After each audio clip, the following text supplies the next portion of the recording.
So I just filmed the first of these videos, basically, which is largely an introduction, I think, to kind of what I'm going to try to tackle. So if you haven't watched that video, go ahead and find that. Call that part one. Call this part two. Filming it on the same day, so trying to stay fresh here. Hopefully I can keep on track. When it comes to the problem of evil, I was always taught there's evil in the world because there was a fall. Right? The fall in the Garden of Eden. With a careful reading of the Bible, you actually learn that there's not just one fall. There's actually 3 falls. And it's my belief that the second fall is actually the most important of the 3. Because it's only in understanding and interpreting the second fall that we can actually have an adequate understanding of evil. Okay? But it is what predicts, in some sense, anticipates, and explains the actual actions of Jesus of Nazareth when he appears on earth. In the last video, I talked about how some of the things about in the tradition, like this is kind of strange. Why a virgin birth, and why did he die on the cross? Why did he rise from the dead? Why is there Holy Spirit? Like, what are all these things? Like, why? Well, when you understand the second fall, not the first fall, it puts all of those things into context. It also puts the first fall into context. And, by the way, it will put the third fall into context. But all of that requires some unpacking.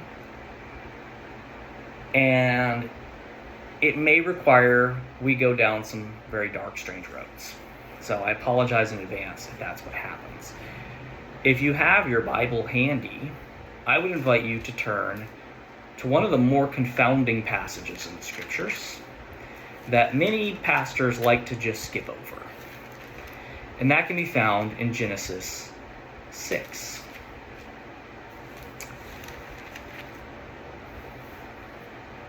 Now, before you read Genesis 6 or look at it, I would invite you to look at both Genesis 4 and Genesis 5. Okay? So these are early texts in the Bible. We've already had the fall, the first fall, right? The one that everyone's familiar with. They eat the fruit. They learn about good and evil. God does punish them, but if you actually look at the punishment, it's unfortunate. It does include some natural evils, by the way, right? We start to see the first sign of not just moral evils, but natural evils, because the thorns and thistles grow on plants, which make, harvesting food and the crops more difficult. The woman Eve now has pain in childbirth, which is another natural evil. But most importantly, they're cast out of the garden, which seems to have been this sacred or safe space. Now, there's also something interesting that I want to point out here that may get overlooked. The serpent is in the garden. Okay, why is the serpent in the garden, and why does the serpent have access to the garden in the first place, if this is in fact a sacred place?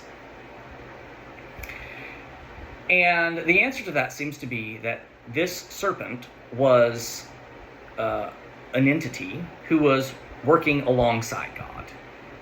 He was, like us, created by God, so he's not an equal to God. He's part of God's creation. But he, like us, also has free will. And he, like us, chooses, in this instance, to use his free will against the decree of God. And he does so by targeting Eve, who's a new human. She's a new thing. And if you read the Bible, it's interesting because they create man first, and it seems like he's there for a little while before they try to go back and sort of change the recipe, for lack of a better term. They revise it, and he's like, he's kind of lonely, he needs something, so let's create something, a companion for him, and they put him into a deep sleep, and they remove his rib. This is the story, right? And they create the woman, and she's this new thing. And this is the new being, the new thing that this malevolent being known as the serpent targets. And that seems also poignant, because it seems like he knows she is naive, maybe to a certain sense, because she's new. She doesn't really know the ins and outs of things, perhaps, we don't know. But again, that makes it like, well, that seems kind of like crummy, that, this is why there's evil in the world. I mean, he took advantage of a woman. Here's this new woman, she's here in the garden, he's taking advantage of her, he tricks her. How is she to know that he's not telling her the truth, right? And this is the punishment they get? Well, they're all cast out, needless to say, including the serpent, right? And God says he places a cherubim at the gate of the garden to guard it, so that no one can get in and out again. So whatever this space is, right, the garden, it's now been hidden away and protected and guarded by this cherubim. Now, cherubims are going to be something we talk about a great deal later as we get in. A lot of people think that a cherubim is just like we call an angel, okay? And this is just the beginning of where all of this is far more complicated and nuanced than the average person may think, okay? Cherubim, as described in the book of Daniel, and Ezekiel, and even in John's Revelation, in John Patmos' Revelation, are actually more often referred to as living creatures, okay? And they are different from the B'nai Ha-Elohim, okay? These are two different types of entities, okay? And the living creatures seem to exist in a variety of forms, okay? They're described in all different kinds of ways. Sometimes they're described as being horned, ox-like. Sometimes they're described as being bird-like, okay? Sometimes they're described as being like man, like they kind of look like a man. Others they're described as even like a bear, right? Or some type of large, sort of carnivorous mammal. In one passage, they're even described as being almost like robotic, like they're these sort of iron things with iron teeth. It's very strange. Either way, they're described in a lot of different ways, and they're described as living creatures. And when they actually encounter these living creatures, it's often at the throne of God, okay? And a careful reading of the Bible will tell you that these are guards of sacred places, okay? So this is why, after the garden, God places a cherubim at the gate to guard the garden. This is why on the Ark of the Covenant, when God created it, he had them place two cherubim on the lid of the Ark as a symbol, okay, of the guards, okay, his holy guards, the things that guard things and watch, which we'll talk about later. But they're also at God's throne, okay? They seem to be there protecting the throne, which is another sacred space, okay? Now, there's another thing that's discussed, and they're called seraphim, okay? And some people think that seraphim is just another name for the cherubim, and that they're these are just different words. Some people think they're fundamentally something different. Some people think it's maybe a different order, like there's a hierarchical order. All of these things may be partially true in their own ways. The reality is we don't fully know. But the word seraphim means technically fire serpent, which is really interesting. Because, of course, a fire serpent is a serpent, like what we get in the garden, but it's also a dragon, which is what we get in the book of Revelation. And, of course, the book of Revelation tells us the dragon is the serpent from old. Okay? So it would seem that this is a seraphim, okay, which would be a fire serpent, and somewhere in the order of a cherubim. Whether I've actually wondered if the seraphim could be one of the type of cherubim. So like a cherubim is a broad spectrum sort of name for all the sort of living creatures, and seraphim being the serpent-like ones in the forms of fire dragons, serpents, or maybe they're their own things. But there are passages where at the throne of God it says the seraphim actually are flying above his head, okay, on his throne. So he has the living creatures, the cherubim on the ground, that look like ox and birds and sort of like humanoid things, and then there's these fire serpents as well that are flying over his throne. It would seem that this serpent was a fire serpent, a seraphim, and was probably in the garden because it was guarding a sacred realm, just like they do, right? That's sort of their order. I'm already getting off track, but all of this will be important later. Now, of course, what happens after Adam and Eve leave the garden is they have children, Cain and Abel. And, of course, Cain kills his brother Abel out of jealousy because God confronts Cain because he brings him this gift, this sort of offering before God, and it's not a good offering. And Abel's is good, so Cain, out of jealousy, murders his own brother. So now we have moral evil, right, present on earth in this space that's outside of the intended sacred space. But perhaps what's more interesting for this discussion is when you get down to verse 17 in chapter 4, and it says, mine has a heading, I don't know if yours will, but it says the line of Cain, okay? And this is going to be really important. So I'm just going to read this. Cain knew his wife intimately, and she conceived and gave birth to Enoch. Then Cain became the builder of a city, and he named the city Enoch after a son. And then after that, it gives you a long list of people born to the line of Cain, okay? But the first one's name is Enoch, right? Well, we've all heard of Enoch. But here's where this gets confusing and very interesting. If you keep reading up to chapter 5, we now learn about the line of Seth, okay? And what the end of chapter 4 tells us is that Adam and Eve conceived again and had another son to take the place of their lost son Abel. And that son, who's their third son, is named Seth, okay? Now look what it says about Seth. These are the family records of the descendants of Adam. On the day God created man, he made him in his likeness, yada, yada, yada, blah, blah, blah, blah. I'm going to skip ahead here. Okay, and then it gets down to Seth's genealogy, okay? And if you get down to, it goes Enosh, it goes to Kenan, it goes to Mahalalel. I'm probably not saying these all right. It goes to, I don't even think I said that one right, Jared. And then eventually it goes to Enoch. And then it says, after the birth of Enoch, he fathered sons and daughters. Enoch was 65 years old when he had Methuselah. And after Methuselah, it said, Enoch walked with God for 300 years and fathered sons and daughters. So Enoch's life lasted 365 years. Enoch walked with God and was not there because God took him. Okay? Methuselah fathered Lamech. Okay? Lamech had fathers and daughters. And Lamech eventually gave birth to Noah, okay? Everyone knows Noah. So Enoch is actually basically like the great-grandfather here. I didn't keep track of how many times removed of Noah. But what's important here is there's actually two Enochs. One of them is the direct descendant of Cain, who goes on to be a builder of cities. In fact, there's even a city named after him, the city of Enoch, in this antediluvian space, okay? But then there's a second Enoch, which comes from the line of Seth. And he is the Enoch that most people who grew up in the Christian tradition are probably more familiar with, because he's the one who walked with God and found great favor with God and was taken up with God. There's not very many stories of people who are removed from earth to go to God.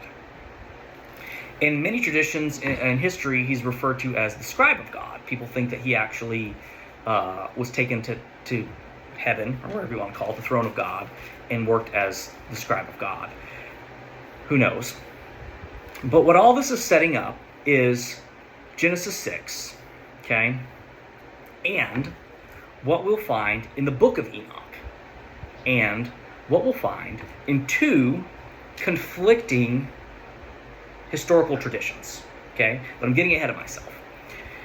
So, Genesis 6, if you don't know it, I'm going to read it for you real quick. When mankind began to multiply on earth, and the daughters were born to them, the sons of God saw that the daughters of man were beautiful, and they took any they chose as wives for themselves. And the Lord said, my spirit will not remain with mankind forever, because they are corrupt. Their days will be 120 years. The Nephilim were on the earth in those days and afterwards. When the sons of God came to the daughters of men who bore children to them, they were the powerful men of old, the famous men, or the men of renown, is what sometimes they're referred to. When the Lord saw that man's wickedness was widespread on earth, and that every scheme his mind thought of was nothing but evil all the time, the Lord regretted that he had made man on earth, and he was grieved in his heart. Then the Lord said, I will wipe off the face of the earth man whom I have created, together with the animals and creatures and crawls, etc. For I regret I have made them. Noah, however, found favor in the eyes of the Lord. Okay, so if you know the story, after this, God decides he's going to save mankind through Noah. Okay, and he does this by Noah builds the ark, and yada, yada, yada. There's the big flood, so on and so forth. Now, one of the things I pointed out in this book, my original study, was how there's actually different variations in the story of Noah based off of what many people link to the documentary hypothesis, which is the various different texts of that era that were later combined and redacted. But it also should be pointed out, which I do allude to in this book as well, that there's flood narratives throughout antiquity, and it's not just in the Jewish Bible. It's all over. Most notably, we have a very detailed account of it in the Mesopotamian literature, in the Epic of Gilgamesh. Okay, Sumerian and Mesopotamian folklore or religion, but we find it more and more in other traditions now. And there's, I don't know how many different, you could look it up, but at this point they have a lot of different accounts of this. And what's important to point out from this also, it's not all just from the Mediterranean basin, because some of the arguments that people try to make was maybe it was just a localized flood, right? And it seemed like the whole world was flooded, but if you lived only in the Mediterranean basin, that would be your world. But we find these stories in East Asia, we find them in the Americas. So the stories exist globally, and they highlight this global deluge, this global flood. But what I think a lot of people maybe overlook, which is really important, is the genealogies that come about just before this story about the sons of God mating with the daughters of men, and then subsequently after that, the deluge or the flood. And what it's showing you is that there's two lines. There's the line of Cain, and there's the line of Seth.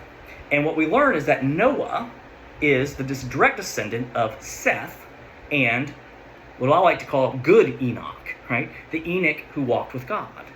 But Cain has a line that also has Enoch, which is a second line that we know becomes corrupted, okay, and becomes the foundation of other conflicting communities and religious groups, i.e. the Canaanites, okay, who become sort of the chief rivals of Israel once the Israelite nation emerges, okay? And this is going to be really important, because what we learn is that the sons of God, okay, which are the B'nai Ha-Elohim, which are the entities that also exist in this sacred space with God, they're spiritual beings. They are not equal to God. They're not gods themselves, but they're created by God. And they were, it appears, designed to work in service of God. Notably, they're watchers. That's how they're described in Daniel, the book of Daniel, but it's also how they're described in the book of Enoch, notably the first book of Enoch, the oldest book of Enoch, known as the Book of Watchers. And essentially their job is to sort of watch over the earth and sort of be like the custodial spirits that guide the earth. In fact, depending on how you read the creation account, and when God talks about the creation of light and the creation of the planetary systems, he talks about creating these, mostly it's talking about the sun and the moon, but he says he gives them dominion over the heavens. And a lot of people, including St. Augustine, actually view that as an allusion to these B'nai Ha-Elohim, meaning that they were created by God to sort of live in the space above earth. And humans were created on earth. They have dominion over the earth, but these B'nai Ha-Elohim had dominion over the skies, stars, space, whatever you want to call it. One of these cherubim, or B'nai Ha-Elohim, as we'll see too, I think this is part of the problem, is we tend to think it's like one thing. It's this one guy, Satan, okay? But that's actually not what the story says. There's a lot more going on here. But either way, the seraphim, the serpent in the garden, rebels against God, right? Gets humans cast out. And it seems that some of these B'nai Ha-Elohim are also on earth, walking around, essentially probably looking out for things. And they become attracted to the daughters of men. Now remember that there were no such things as women, females, prior to the creation of Eve, right?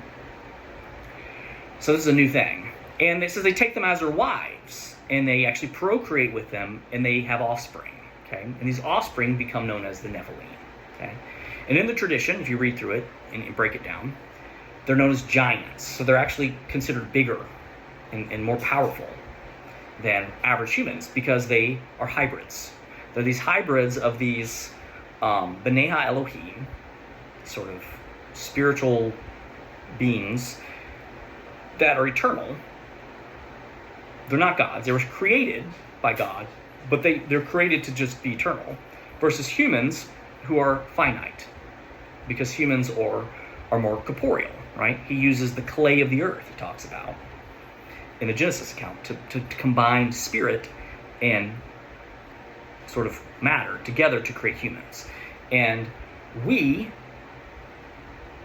have a shelf life, for lack of a better term. We die. At least physically die. But our spirit, whatever you want to call it, our consciousness lives on. Now, in the book of Enoch, which is non-canonical, by the way, okay, so it's a controversial book, and there's a whole long history about the book of Enoch, which could open a whole nother wormhole. But suffice it to say that while it's non-canonical, it was widely read by first century Jews. And we know that from a variety of sources. And it at least seems to be offering a robust explanation for how the Jews, historically at least, understood the Genesis 6 passage, and how all of that unfolded, okay? And what it tells us in there, which again is alluded to in canonical text, is that this intermingling created these hybrids, these offspring, that corrupted earth, okay? And that as a result of this corruption, the earth becomes a perverse and desolate place. So much so that God regrets even creating humans and decides to destroy it, right, through a deluge. And they're filled with all kinds of sin and iniquities. But the important nuance that comes out in the Book of Watchers, in Enoch, is this idea that the problem with this is not just disobedience, okay? You know, obviously, I think we can infer that the B'nai Elohim weren't supposed to be mating with the daughters of men, okay? But it's actually disrupting the creational order of things. Because these are beings, we might refer to them again as spirit beings, who are intermingling with corporeal beings in a way that they were never supposed to do. But clearly they can, according to the text. And what happens is they create this offspring, and these offspring have decided advantage over average humans. They're stronger, they're bigger, they're more powerful, they live longer, and they become the heroes of old, the heroes of renown. And if you look at any tradition outside the Christian tradition, whether it's Greek, Roman, Babylonian, Mesopotamian, Persian, whatever, Native American, Mesoamerican, they all have stories about these heroes of old. They're often described as giants. More importantly, they become the kings of nations, okay? Which starts to set up these nation states, these principalities, these thrones, kingdoms on earth. They use their advantage, their power, to become demigods, okay? Which are, because they're hybrids, okay? Hybrids of these B'nai Elohim. In fact, what's also interesting, if you look at the depiction, right, of how these entities are portrayed throughout these classical stories, they often have animal-like characteristics, right? So they're described as having horns. You can think of the god Pan or Marduk, right? And the Canaanite pagan deity who also becomes Baal or Baal. They're often viewed as horns, calves, which is why when the Israelites fall astray, they build a golden calf, which is a symbol of the pagan god, Marduk, or Shamash, or Baal. There's multiple different variations of that deity. In Egyptian lore, you can see there's bird-like deities. And some there's cat-like. Okay, they look like cats. Okay. Even the idea of an angel having wings, right? Is being winged. Bird-like, okay? Which sound a lot like what? The living creatures, okay, that we talked about, the cherubim. The heroes of old gain power. And what we have is not only a change in the creational order of things, but it's a shift. Because they set themselves up as demigods, kings, or gods themselves. And this is where the second major lie happens. Okay, the first major lie is, oh, if you eat of the tree of knowledge of good and evil, surely you will not die. Well, the second major lie is, oh, God? No, God doesn't have your best interest in mind. We have your best interest in mind. Come follow us. We will mate with you. We'll procreate with you. We'll give you sons of great power and wealth, prosperity. We'll give you knowledge. Okay? Remember it came back to the tree of knowledge?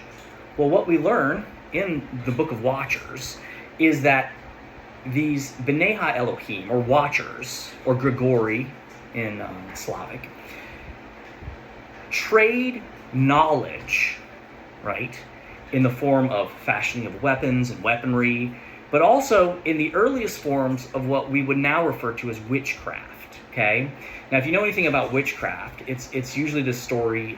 Witchcraft has been around. It's called the oldest religion, right? Well, in some cases that's true. If we think of this being sort of this first movement or break away from God, there was no religion before this. All there was people. And there was God, and there were these other entities who were working in coordination with God. But once this break happens, and now there's this counter story, now you have people worshiping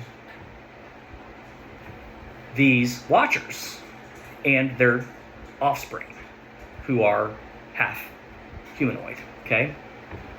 And it says in the Bible, these become the heroes of old, and they become the leaders of nations, okay? There's a passage in Deuteronomy that also highlights this point. And of course, because they have power, they use their power for their own selfish gain.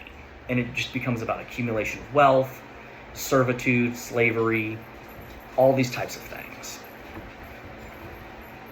My battery in my phone's about to die, so I'm going to finish here and we'll pick up with part 3 later. What the book of Enoch also explains, which seems to have support scripturally as well, once you understand the nuances of it, is that God sends the deluge to wipe this all clean, because it's a perversion of the designed order of things. He also sends his holy angels, the holy Watchers, down to cause distress amongst the fallen Watchers, so that they actually battle and wage war against themselves. Well, again, if you look at any ancient civilization, they always have these stories of the sort of battle of the gods, these great heroic tales of, cities and things battling over power. But the idea is to get this genetic line of Nephilim off the earth, okay? Because it's a perversion. And what we find is that, according to the story, again, this is the book of Enoch, the book of Watchers, is after these Nephilim, or their offspring Rephilim, because they have multiple generations, Rephaim, I hope I'm saying that right, there's multiple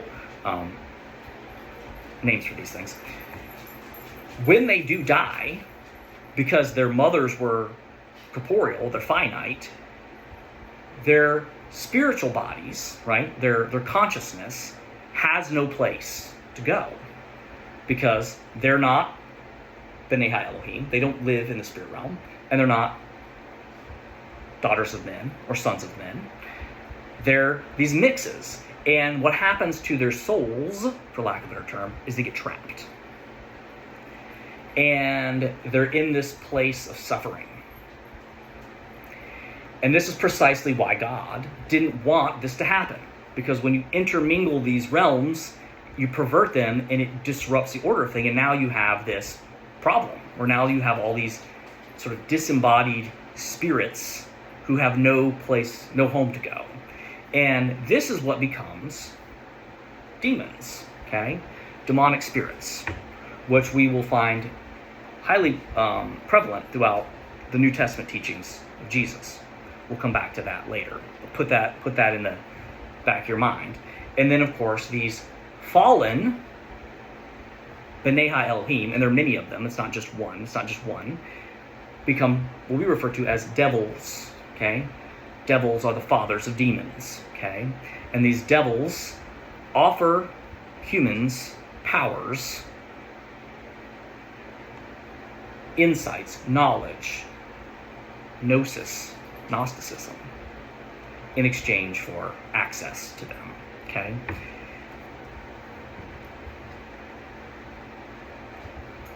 It's important to remember there's a line of Seth and there's a line of Cain.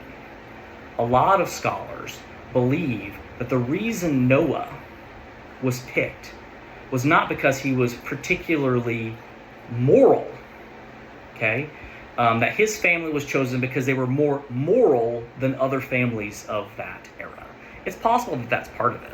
It does seem that, it says Noah did find favor with the Lord. But if you actually keep reading and get out of the story of the flood, we know that the first thing Noah's son does is Noah gets drunk on wine, and then he gets raped by his own son. So they don't sound like they're the best bunch of people, right? And his son is rebuked for that and punished for it. But either way, what a lot of scholars think, and this is why that chronology and family lines are discussed before Genesis 6 and the flood, is that Noah's line had not been perverted genetically by the interbreeding with B'nai Elohim. Meaning he was still genetically, for lack of a term, pure. And that's why God picked him, because he's trying to eradicate the altered genetic line that comes from, all probability, the line of Cain. Okay? So it may have not been a moral evil as much as it was a natural evil, meaning that the B'nai Elohim, they took these women as their wives, right? So it wasn't just, adultery and fornication, although that probably was existing too. It says it took them as their wives. It was because they were disrupting the natural order of things. So what it seems like, if this interpretation is correct, is that what God was looking for is, do we still have some humans who've not been disrupted, who still have a genetic line that's not disrupted? This would also help to explain how after, Noah and the flood, when eventually Moses rescues the Israelite nation from Egypt and he creates a Ten Commandments, you look at the first rules of the Ten Commandments. And what are they? Well, first and foremost, it's establishing, look, there's only one God. So whatever these other things out here that are telling you they're gods, they're not gods. Okay? Those are the pagan idols, all that stuff, those aren't gods. What are they? Well, they're these devils, these demons that are tricking you. But he also has a high emphasis on maintaining the line of David, right? When we get to David, but it starts with Moses in the line of Israel. Well, why? Because there seems to be a need to maintain that genetic line, okay? It also puts a lot of emphasis on sexuality, right? And sexual purity, which seems strange because if you read, the first command given by God is go out, be fruitful and multiply. It's like the first thing he tells humans to do. Go out there and multiply. And then yet after the deluge, there's this much more rigorous ruling and laws around sexual intercourse. Well, why? Perhaps it has to do with this, right? The mating with the B'nai Elohim. All right, well, this video has gone on for 35 minutes. I'm going to stop there because my battery's about to die. And then hopefully somewhere down the road here, I'll try to pick up from there and hit some more points because we're just getting started.